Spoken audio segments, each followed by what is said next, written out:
Coming up on a special edition of the Sports Desk, we're going to take a look back at the end of 2017 on the Torrance sports scene. Our staff of ace reporters will share with you their favorite moments and stories of this past season.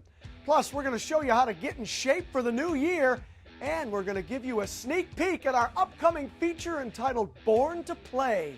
Get ready, Torrance. The Sports Desk begins right now.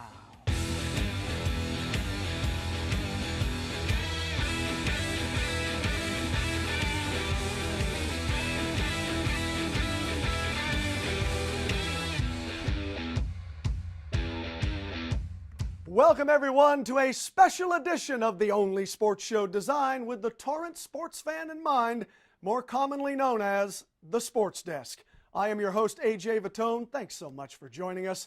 And don't forget to join us on social media.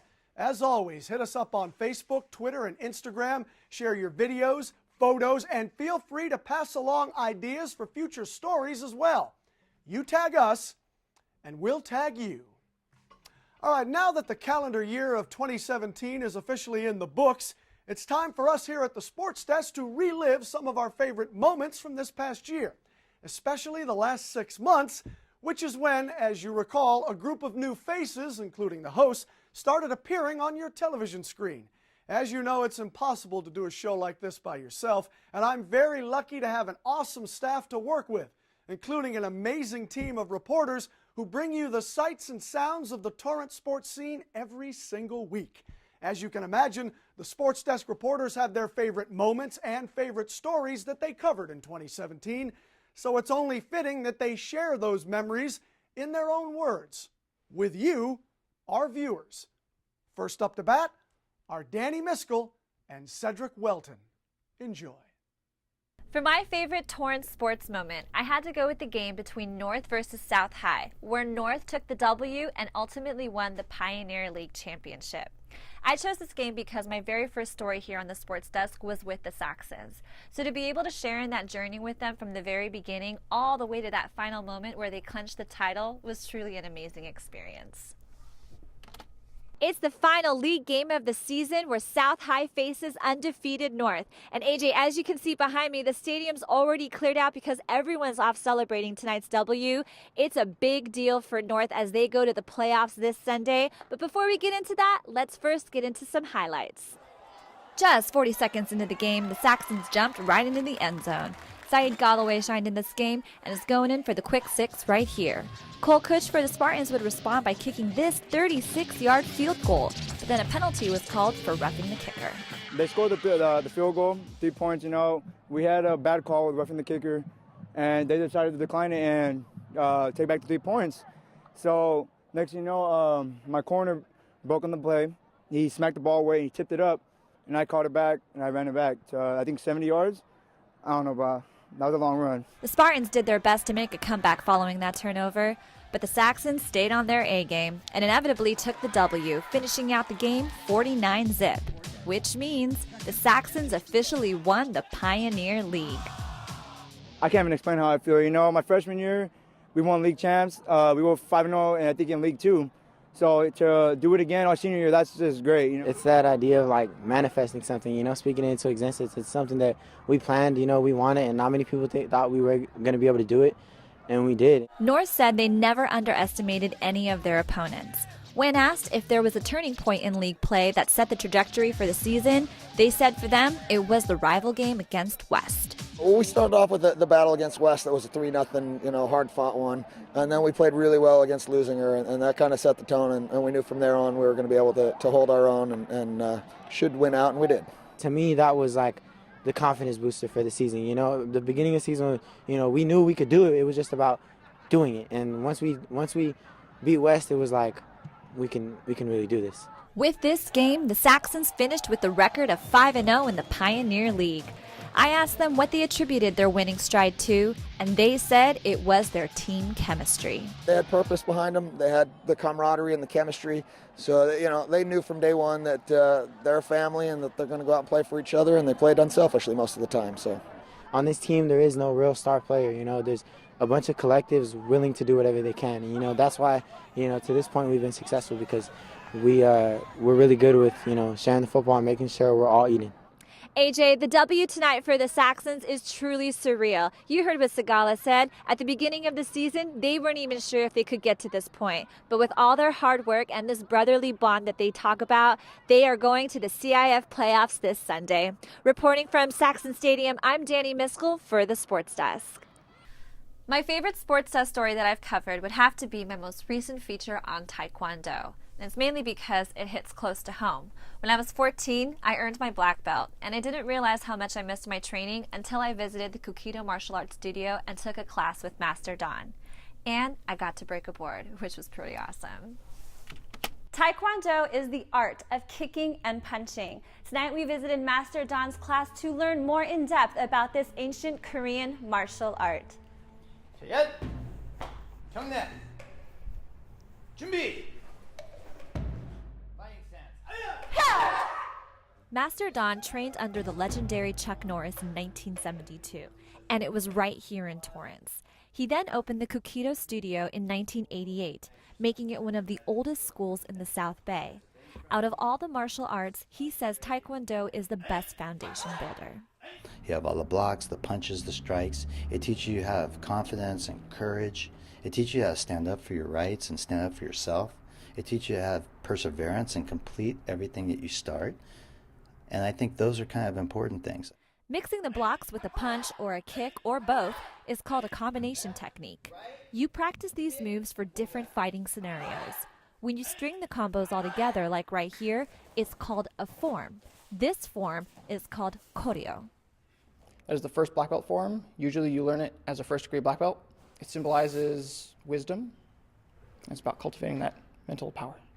And forms are very important to learn how to put the blocks and punches, kicks together in a pattern so they can remember it. So it becomes instinctive and second nature for them so that they can react when they need to.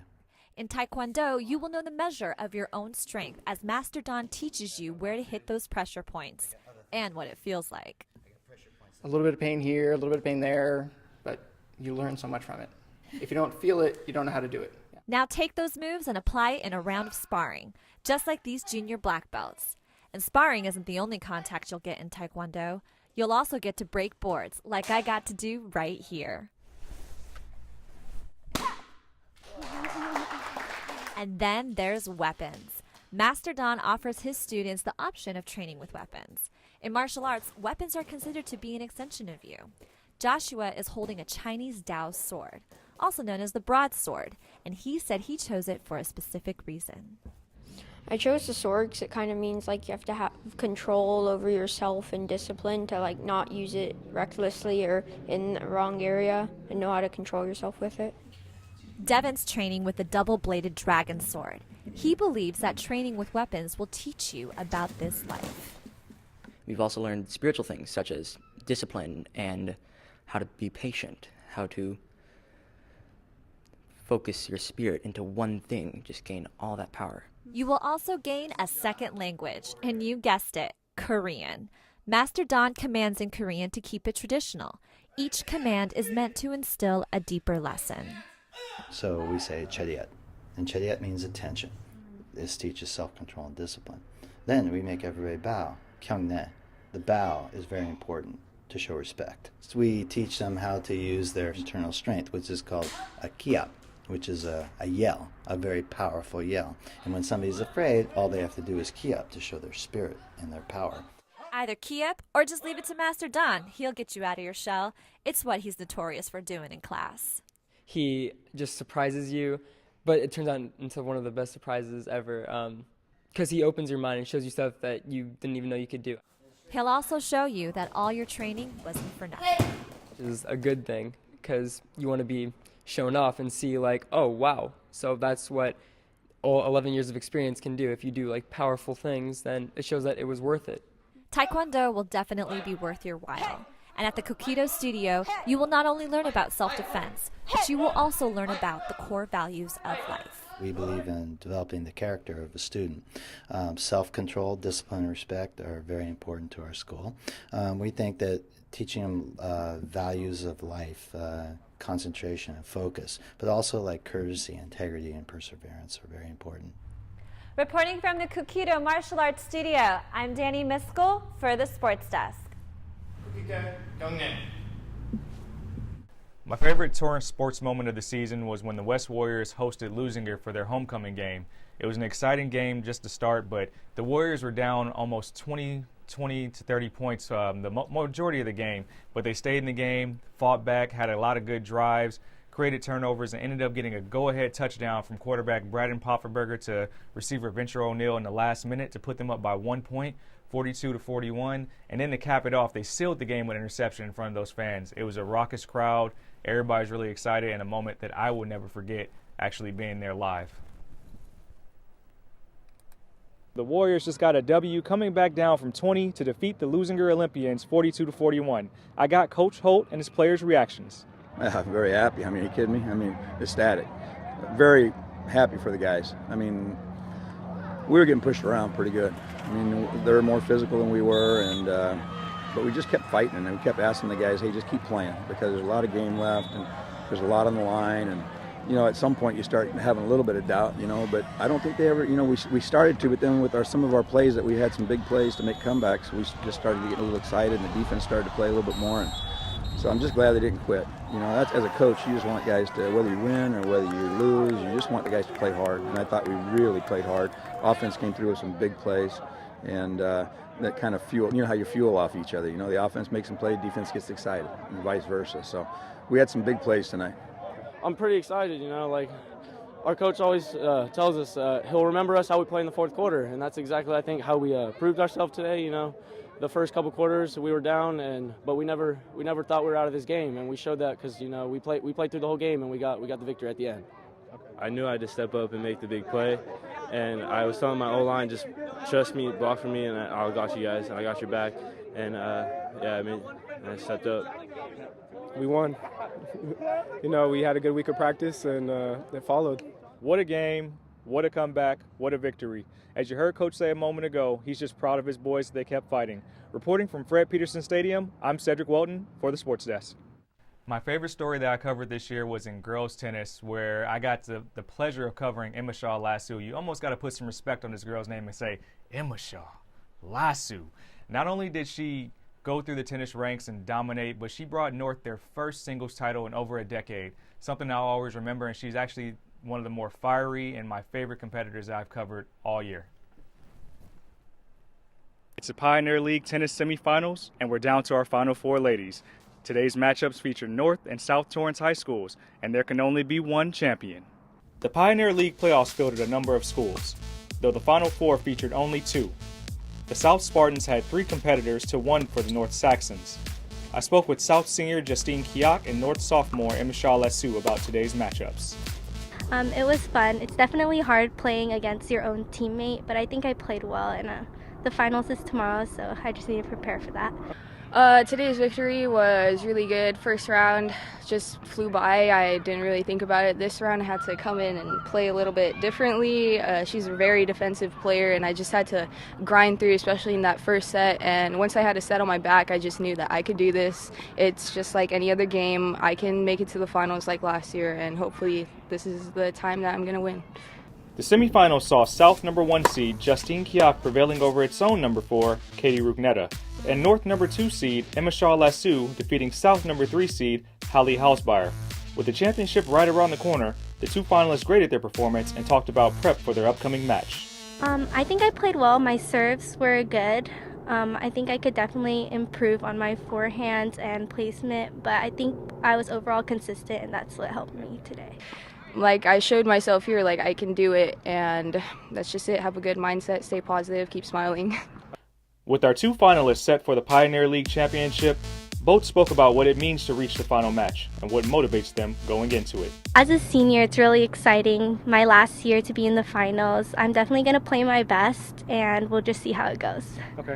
I'm very proud to represent North coming in. We haven't won league since 2007, so that's my main motivation, to put 2017 up on our banner at the gym, and yeah. And now we're down to just 2.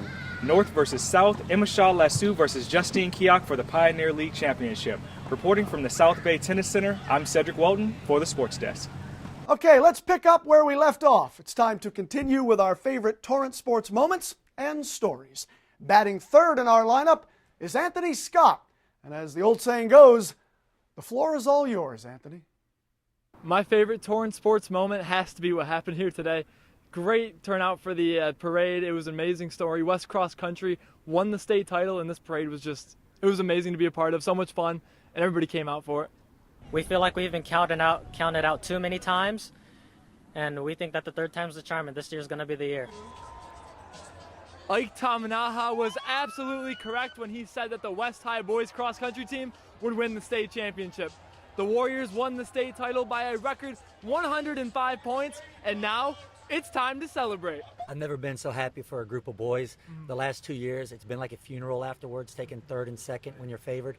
So to finally come through and get up there, it was a really nice feeling. You can't explain the feeling. We all just crossed the line. We're tired like we usually are, but we're just more aware. We're looking for our teammates, trying to figure out how we did, and we turned around and we saw our fifth guy, and we all just started jumping around and screaming. Right at the beginning of the second mile, we realized we had it in the bag, and once that finish line was there, it's amazing because you know you did it. This is West High's first state championship in any sport, and cross-country coach Jason Druin went all out and got a parade for these kids. 3 years ago, I promised the guys a parade if they won, and they didn't win. So next year's group said, can we get a parade? I said, heck yeah. And this year they said, we're getting the parade. And I was like, how are we going to do it? So I set up a GoFundMe page. We raised $5,000 in 48 hours. We put this thing all together within 3 days with the help of a whole bunch of people and a wonderful administration that supports us. We all know Coach Druden, he's a crazy guy, has these crazy ideas. And sometimes he just like spitballing ideas. So when he said parade, I took it with a little bit of grain of salt. And then he said we booked the double-decker bus, we had a GoFundMe, we're getting the police, the band, the cheerleaders. I was like, okay, this is real. And I could imagine, because you have to know the coach to imagine it all. But yes, it was spectacular. A CIF ring is great, and you'll have it for life. But a memory like this no one else does it. Right. I mean, everybody knows about the football games. Every single Friday. It's relieving to finally get some recognition for the sport we do. And personally, I believe this is one of the hardest sports you will ever do. So it's nice. It's definitely a relief. I don't miss many classes, but this one I'm going to miss. You don't replace these guys. People say, oh, you can reload. You can't reload this. This is a once-in-a-lifetime for me class that came in. They stuck it out, and God, I couldn't be happier. Over 2,000 students and a lot of family and friends came out on Victor Street to support the cross-country team as the parade passed right in front of West High. This is a state title that the school will never forget, and a moment that these runners will relish forever. Reporting from West High, I'm Anthony Scott for the Sports Desk. My favorite sports story to cover had to be the story I did on the Fish brothers at South High. It was great to just get to know the family. They were so nice and welcoming. It was just a fun story to do overall to really get into the family look of things. From grandpas to uncles and even cousins, everybody in the Fish family has played football in the Torrance area. Now 2 brothers, Jackson and Javin Fish, are making their mark on the South High football team. Javin is a senior and he's being recruited from schools all over the nation, while Jackson, he's only a freshman, but is still getting playing time at the varsity level. Our whole family played football, even on my mom's side. Her brother played football, my little cousin Jason's dad, he played at Torrance. I mean, the whole family played football. It's great to talk about all the time and family get-togethers. I played football at Torrance High School. The boys' uncle played football at Torrance High School as well. And then they have cousins, multiple cousins that played football at South High. So we have a history dating all the way back to 1959 playing sports in the Torrance area. I wanted to play football in high school, but I didn't play freshman and sophomore year. Playing football and baseball is pretty much my life. So if I didn't have those, I don't know what I would do. The reasons I strap up to play football, that's where I'm able to get my anger out. Just being able to play the sport makes me just happy. Javin and Jackson are also lucky to have a father that has invested into their future just as much as they have. They definitely have pushed me to, get up for that 7 o'clock workouts. I mean, my dad, we go out pretty much every Tuesday for late start. We go work out from 7 to 8. I've been fortunate enough to be able to kind of create my own work schedule. So I've been able to dedicate most of my time to helping the boys follow that path to get into college. There's a lot on the plate, but the man up above allows us to do whatever it is that we need to get done. Football isn't everything for Javin and Jackson. They also spend time helping the less fortunate serving food at a local ministry. It's a lot on my plate. It's hard to balance, but I try to keep it because I know that helping others is a priority in my life. Because helping others is just, it's all karma. It's going to come back right back to me. Just try to raise a couple of productive members of society. You try to teach them to give, and you know, whatever they do, to be the best that they can at it. Younger brother Jackson has the luxury of playing behind his brother Javin as he tries to become the next star on the South High football team. Seeing my brother be very successful right now in the game and trying to do better things makes me want to do better things and follow his footsteps. All the advice I've given Jackson is probably stuff that I've gone through, so I mean, it's just me trying to help, be an older brother to him, really. And I just don't want him to go through the same stuff that I had to go through. He's made a huge impact on a lot of my whole life, and especially the sports life too. To watch the mistakes he's made and to make sure to learn from them. And it's definitely helped my life a lot. I already knew he would have a chance to get in at varsity, but I didn't think he would be playing as much. So for him to prove himself, I'm actually really proud of him. To look out on the field, to see both of them out there shaking hands with their other teammates and being team players, it's awesome. I can't really describe it in words. I'm just very happy and that I can call them my sons. Javin and Jackson Fish have done a great job in continuing their family's football tradition here in Torrance. However, Javin's high school career came to an end last week, and he'll now focus his attention on the college game. But the Fish family will still have Jackson Fish, and he has 3 more years at South High School. Reporting from South High School in Rocket Ship Park, I'm Anthony Scott for the Sports Desk. Great job, Anthony. Awesome choices. And let's be honest here. When it comes to favorite sports moment, I don't know how you can top the West High Boys Cross Country Championship Parade. I mean, come on. Their first state title in school history. It doesn't get any better than that. Those kids will remember that day forever. And now that Anthony chose the West Parade, I guess I'll pass along one of my favorite moments. As you recall, the El Camino College women's volleyball team simply went off this past season. And it's pretty safe to assume that everyone loves a good rivalry, right? And who could forget the way the fans stormed the court following Elko's win over dreaded Long Beach City College? That was pretty wild. Let's relive the magic, shall we? Warriors volleyball is so popular this season. How popular is it that space aliens travel to watch them play? That dude is definitely from outer space. All right, first set, El Camino is in the far court, and we're going to watch Aiko Waters coming up here after the beautiful cutaway. She comes from the right corner of your screen, and she is straight fire. Warriors win the first set 25-19. Spike the Vikes, baby. Spike the Vikes. Even the space alien has a t-shirt. That's odd. Second set now. Elko in the near court, trailing the Vikings by 2 points. Look to the left of your screen. Jalen Motley comes flying through the air and throws down the savage kill. Talk about spiking the Vikes. Warriors win the second frame by the same score, 25-19. And now the Elko students are lifting the space alien. Is that such a good idea? Maybe that's not allowed on his planet. How do you know? Third set now. Elko back in the far court, down by 3. Jessica Blakeman of Long Beach hits the kill switch. And the Vikings are up by 4. They'd win the third set 25-15. Interesting. And wouldn't you know, the space alien proceeds to pick his nose. Our planets at least have that in common. Fourth set now. This was back and forth. Aiko Waters, one of her team high 19 kills. She also added 18 digs, by the way. Warriors up 2. Warriors up 24-21 now. Jerafina Leiluna, game over. Bam! And the crowd storms the court. It is pandemonium at South Gym. I hope the space alien made it back to his planet safely. Don't hurt space aliens, please. El Camino won this rivalry match by the final of 3-1. Now that we've all stuffed our faces with all those holiday meals, 'tis the season for saying things like, boy, I really need to get back in shape. Gee, I should really start exercising again. Or, man, I need to lose a few pounds. If you're saying these things, you're not alone. And even if you just want to stay in shape, you're not alone. Sports Desk reporter Cedric Welton took a trip to Torrance Training Lab recently, and he's about to tell us why we should all join him. With the holiday season in full effect and the new year around the corner, minds are starting to shift to getting in shape. For those in the world of CrossFit, that mindset exists every day. Physically exhausted. Mentally, I feel great. I mean, there's something about doing a workout like that just, it helps you build physical strength, but mental strength too, which is just so encouraging and just gets me started on a positive note for the rest of my day. I feel pretty tired. Yeah, I've been working a lot, so I haven't been at the gym as much. But I feel good that I came to work out and got my blood flowing. Immediately after? Oh, not great. I mean, you definitely feel great like 20-30 minutes after, but again, if you're pushing yourself, you're going to feel pretty bad.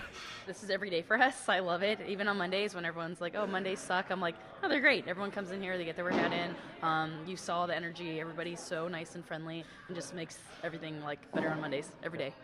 Here at Torrance Training Lab, the message is about more than just fitness. It's about a community of individuals pushing each other to their limits to get better every single day. Obviously, the workout component is definitely something that people suffer through together, so it's, it gives them definitely something to talk about after. There are many myths about CrossFit, and one being you had to have a certain level of fitness to try it. The reality is, CrossFit is for everyone. The beauty in that is it challenges all levels of fitness. Truth is, there never is a perfect time to start.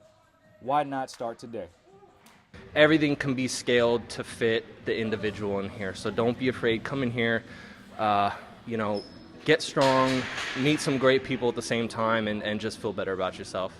I was one of those people. I don't like to try new things, really. I kind of just stay in the same routine, and the beginning was hard at CrossFit. It's always really hard because you're learning new movements, new routines. A lot of people are stronger than you in the beginning, but you'll eventually peak if you keep going through, and then you'll see results like you wouldn't see anywhere else. I encourage everyone to at least come out and try it one time. It's not like, I don't believe it isn't for everyone, and I'm not forcing it ever on anybody. But if you do want to get in shape but are worried like, hey, I'm not in good shape already, you don't need to be. You have zero experience. You can come in here, we can modify everything and teach you everything you need to know, but we would love to have you in here. The workout was tough. If you haven't got out and tried CrossFit, I urge you to try it. The sport of fitness has arrived.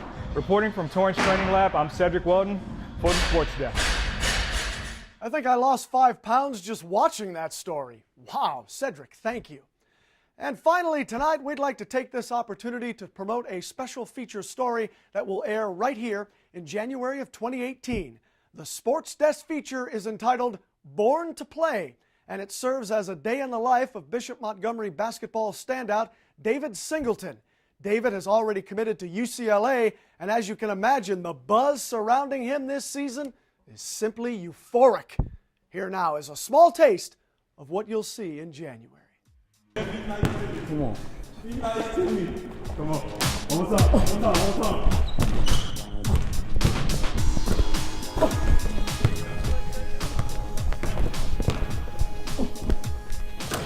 I wanted to be the best out of all of them. I wanted to be the best out of Bishop. So I was like, why can I do it? Why not? And by the time he was 5 or 6 years old, he was better than everybody. Dave is a very humble person. Just by talking to him, having a conversation with him, you would never know that he was at the level that he was at in basketball.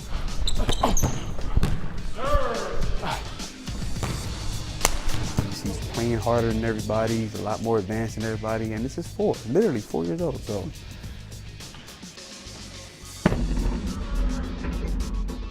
Whatever you do, don't miss Born to Play, the David Singleton story. It will air in January right here on the SportsDesk. Get your popcorn ready. All right, that does it for this special edition of the SportsDesk. Thank you so much for joining us. As always, we appreciate your support. My name is AJ Vittone, and I've seen, heard, and said enough for 1 week. We'll continue this conversation again next week. I promise. Until then, don't forget to follow the SportsDesk on social media, Facebook, Twitter, Instagram, and remember, you can email us as well. We'd love to hear from you. That's all the time we have, sports fans. We'll catch you next time, or actually next year, right here on the SportsDesk. Enjoy the new year, everyone. Be safe out there.